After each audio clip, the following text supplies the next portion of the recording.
السلام علیکم APN news کے ساتھ میں ہوں عائشہ فاروق اور میں ہوں لقمان علی۔ ہیڈ لائنز آپ جان چکے، بلٹن کا آغاز کریں گے۔ آغاز میں آپ کو بتائیں کہ آزاد کشمیر کے انتخابات کے دوسرے مرحلے میں بھی مسلم لیگ نون نے میدان مار لیا ہے۔ 21 حلقوں میں سے 19 کے غیر حتمی اور غیر سرکاری نتائج سامنے آئے، جن کے مطابق مسلم لیگ نون نے 14 نشستوں پر کامیابی حاصل کی ہے، جبکہ پیپلز پارٹی 5 نشستوں پر کامیاب رہی ہے۔ مہاجرین کی 12 نشستوں میں سے 10 پر مسلم لیگ نون کے امیدوار کامیاب ہوئے، جبکہ پیپلز پارٹی نے 2 نشستیں حاصل کی ہیں۔ مظفر آباد ڈویژن کی 7 نشستوں میں سے مسلم لیگ نون نے 4 نشستوں پر کامیابی حاصل کی، جبکہ پیپلز پارٹی کے حصے میں 3 نشستیں آئیں۔ LA27 مظفر آباد 1 کی پولنگ خراب موسم کے باعث ملتوی کر دی گئی، جبکہ LA28 کے 18 پولنگ سٹیشنز پر پولنگ 4 اگست کو ہوگی۔ پاکستان پیپلز پارٹی کو 5 نشستوں پر جیت ہوئی ہے۔ آپ کو بتاتے چلے لینڈ سلائیڈنگ کے باعث LA27 اور LA28 میں پولنگ روک دی گئی ہے۔ مہاجرین کی 12 نشستوں میں سے 10 پر مسلم لیگ نون کے امیدوار کامیاب ہوئے، جبکہ پیپلز پارٹی نے 2 نشستیں حاصل کی۔ مظفر آباد ڈویژن کی 7 نشستوں میں سے مسلم لیگ نون نے 4 نشستوں پر کامیابی حاصل کی، جبکہ پیپلز پارٹی کے حصے میں 3 نشستیں آئیں۔ LA27 مظفر آباد 1 کی پولنگ خراب موسم کے باعث ملتوی کر دی گئی، جبکہ LA28 کے 18 پولنگ سٹیشنز پر پولنگ 4 اگست کو ہوگی۔ آپ کو بتاتے چلے مسلم لیگ نون نے 14 نشستوں پر کامیابی حاصل کر لی ہے۔ پاکستان پیپلز پارٹی نے 5 نشستوں پر جیت سمیٹی ہے، اور LA27 مظفر آباد 1 کی پولنگ خراب موسم کے باعث ملتوی کر دی گئی ہے۔ آزاد کشمیر قانون ساز اسمبلی کے دوسرے مرحلے کے انتخابات مسلم لیگ نون 13 اور پیپلز پارٹی 5 حلقوں پر کامیاب۔ آزاد جموں کشمیر قانون ساز اسمبلی انتخابات کے دوسرے مرحلے میں مظفر آباد ڈویژن کی 8 اور مہاجرین کی 12 نشستوں پر ووٹنگ ہوئی۔ لینڈ سلائیڈنگ کے باعث LA27 مظفر آباد 1 اور LA28 لچراٹ 2 حلقوں میں پولنگ روک دی گئی ہے۔ مزید تفصیلات دیکھیے اس رپورٹ میں۔ مظفر آباد ڈویژن کے 8 حلقوں پر پولنگ شام 6 بجے تک جاری رہی۔ حلقہ LA27 میں موسم کی خرابی اور لینڈ سلائیڈنگ کے بعد عملہ اور پولنگ کا سامان نہ پہنچ سکا۔ تمام 196 پولنگ سٹیشنز پر انتخابات ملتوی کر دیے گئے۔ 20 حلقوں میں 18 کے مکمل غیر سرکاری غیر حتمی نتائج موصول ہو گئے۔ مسلم لیگ نون 13 جبکہ پیپلز پارٹی نے 5 حلقوں میں کامیابی حاصل کی۔ LA25 نیلم ویلی 1 کے غیر سرکاری اور غیر حتمی نتائج کے مطابق مسلم لیگ نون کے شاہ غلام قادر 18,925 ووٹ لے کر کامیاب۔ پیپلز پارٹی کے میاں عبدالوحید 13,596 ووٹ لے کر دوسرے نمبر پر رہے۔ LA26 نیلم ویلی 2 کے تمام 135 پولنگ سٹیشنز کا غیر سرکاری اور غیر حتمی نتیجہ موصول، جس کے مطابق پیپلز پارٹی کے میاں عبدالوحید 17,466 ووٹ لے کر کامیاب، جبکہ مسلم لیگ نون کے شاہ غلام قادر 15,494 ووٹ لے کر دوسرے نمبر پر رہے۔ LA29 مظفر آباد 3 سے پیپلز پارٹی کے سردار مختار خان 19,792 ووٹ لے کر کامیاب ہو گئے۔ مسلم لیگ نون کے بیرسٹر افتخار علی گیلانی 16,413 ووٹ لے کر دوسرے نمبر پر رہے۔ LA30 مظفر آباد 4 کے غیر سرکاری اور غیر حتمی نتائج کے مطابق مسلم لیگ نون کے مصطفیٰ بشیر عباسی 17,749 ووٹ لے کر کامیاب ہوئے۔ پیپلز پارٹی کے مبشر منیر آبان 11,947 ووٹ لے کر شکست کھا گئے۔ LA31 مظفر آباد کے غیر سرکاری اور غیر حتمی نتائج کے مطابق مسلم لیگ نون کے راجہ ثاقب 24,508 ووٹ لے کر کامیاب۔ پیپلز پارٹی کے لطیف اکبر 16,112 ووٹ لے کر ناکام ہو گئے۔ LA32 مظفر آباد 6 کے تمام پولنگ سٹیشنز کے غیر سرکاری اور غیر حتمی نتائج کے مطابق مسلم لیگ نون کے راجہ محمد فاروق حیدر جیت گئے۔ پیپلز پارٹی کے صاحبزادہ محمد اشفاق ظفر ہار گئے۔ LA33 مظفر آباد 7 کے غیر حتمی اور غیر سرکاری نتائج میں پیپلز پارٹی کے دیوان علی خان قمر چغتائی 25,469 ووٹ لے کر کامیاب قرار پائے۔ مسلم لیگ نون کے میاں محمد رشید 21,175 ووٹ لے کر دوسرے نمبر پر رہے۔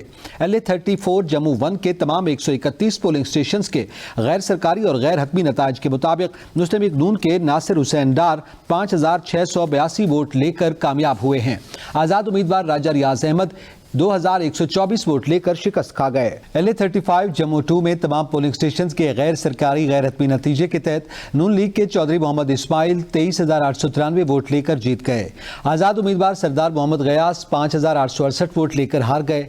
LA36 جموں 3 کے غیر سرکاری اور غیر حتمی نتائج کے مطابق مسلم لیگ نون کے محمد احسن رضا 27,218 ووٹ لے کر کامیاب ہوئے، جبکہ پاکستان پیپلز پارٹی کے احسن اسماعیل 12,980 ووٹ لے کر شکست کھا گئے۔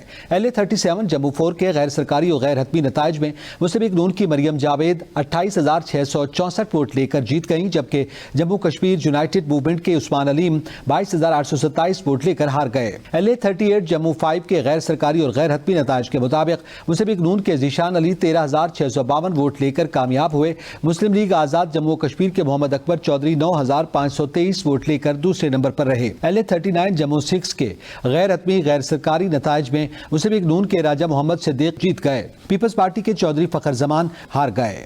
LA40 کشمیر ویلی 1 کے غیر سرکاری اور غیر حتمی نتائج کے مطابق پیپلز پارٹی کے عامر عبدالغفار 2,914 ووٹ لے کر کامیاب، جبکہ استحکام پاکستان پارٹی کے محمد سلیم بٹ 136 ووٹ لے کر شکست کھا گئے۔ LA41 کشمیر ویلی 2 کے غیر سرکاری اور غیر حتمی نتائج کے مطابق مسلم لیگ نون کے محمد عامر شاہ 1,804 ووٹ لے کر کامیاب، جبکہ آزاد امیدوار صبا دیوان 588 ووٹ لے کر ہار گئے۔ LA42 کشمیر ویلی 3 کے غیر سرکاری اور غیر حتمی نتائج میں مسلم لیگ نون کے سید شوکت علی شاہ 1,524 ووٹ لے کر جیت گئے۔ پاکستان پیپلز پارٹی کے محمد عاصم شریف 477 ووٹ لے کر دوسرے نمبر پر رہے۔ LA43 کشمیر ویلی 4 کے غیر سرکاری اور غیر حتمی نتائج کے مطابق مسلم لیگ نون کے محمد یاسین لون 1,276 ووٹ لے کر کامیاب ہو گئے۔ پاکستان پیپلز پارٹی کے جاوید بٹ 563 ووٹ لے کر ہار گئے۔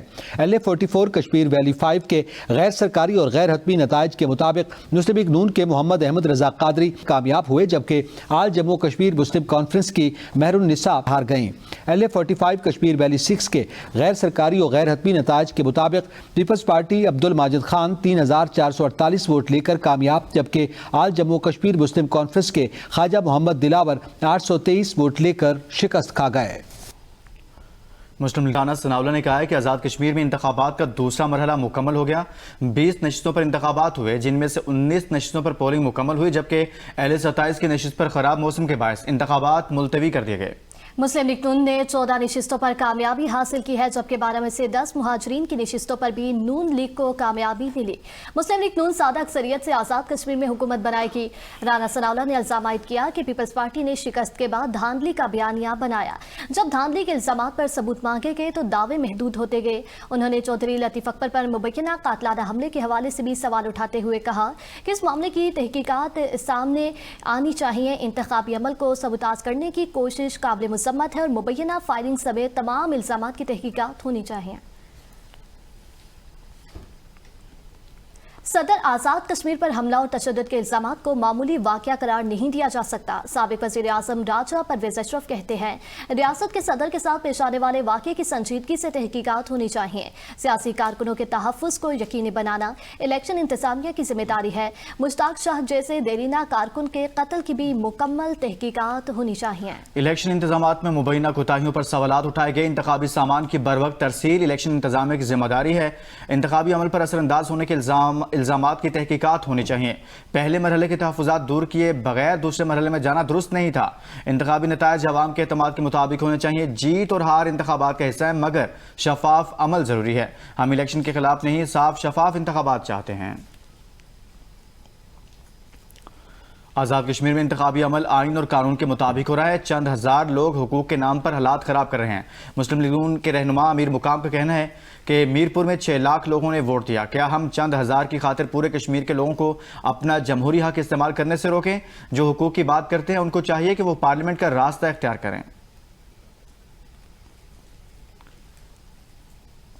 کراچی میں میر رضا علی موت کیس میں اہم پیش رفت نے شواہد سامنے آ گئے۔ لاش ملنے والے مقام کی اہم CCTV فوٹیج تفتیشکاروں نے حاصل کر لی، جس میں دیکھا جا سکتا ہے کہ 29 جولائی رات 3:36 پر ایک موٹر سائیکل ویران مقام پر آ کر رکی۔ موٹر سائیکل تقریباً 22 سیکنڈ تک موقع پر موجود رہی۔ تفتیشی ذرائع کے مطابق شبہ ہے کہ اسی دوران میر رضا علی کی لاش مقام پر پھینکی گئی۔ ابتدائی ویڈیو میں میر رضا کی لاش کو گلا سڑا دیکھا جا سکتا ہے۔ جائے وقوع کے قریب سے پستول کا ہولسٹر بھی برآمد ہوا۔ میر رضا علی خان اغوا و قتل کیس کی تحقیقات کے لیے خصوصی ٹیم تشکیل دے دی گئی۔ تحقیقاتی ٹیم کو ملزمان کی گرفتاری اور کیس کے تمام پہلوؤں کی چھان بین کی ہدایات بھی کی گئی ہیں۔ CCTV میں میر رضا علی کو پستول کے ساتھ اکیلے جاتے دیکھا جا سکتا ہے۔ پوسٹ مارٹم کے بعد شواہد خودکشی کے امکان کو کمزور کرتے ہیں۔ تحقیقاتی ذرائع کا ایسا بتانا ہے۔ کاروباری شخصیت میر رضا علی کی پراسرار ہلاکت کیس میں اہم پیش رفت نئے شواہد سامنے آ گئے ہیں۔ لاش برآمد والے مقام کی اہم CCTV فوٹیج تفتیشی ٹیم نے حاصل کی ہے۔ CCTV میں میر رضا علی کو پستول کے ساتھ اکیلے جاتے بھی دیکھا جا سکتا ہے۔